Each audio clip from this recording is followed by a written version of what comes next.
L'Europe au cœur de l'actualité à l'Elysée. Hier soir, Emmanuel Macron a reçu Angela Merkel 4 jours après le revers infligé au président français par les eurodéputés qui ont sèchement recalé Sylvie Goulard, la candidate française à la Commission européenne. Dans ce dossier, le président se retrouve isolé. Comment tente-t-il alors de reprendre la main ? Jean-Rémy Baudot.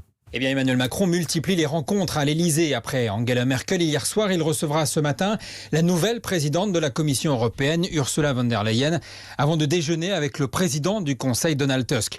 Avec eux, le chef de l'État tente de comprendre pourquoi la candidature française a finalement été retoquée. Hier soir, il dénonçait les vaines querelles et les petites disputes en Europe.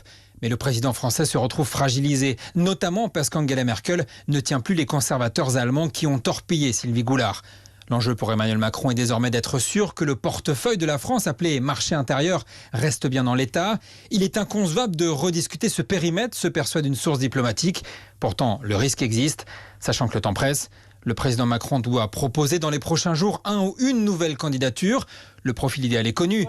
Une personnalité avec de l'expérience de gouvernement, capable de conjuguer les intérêts français au sein de l'Europe, irréprochable sur l'éthique.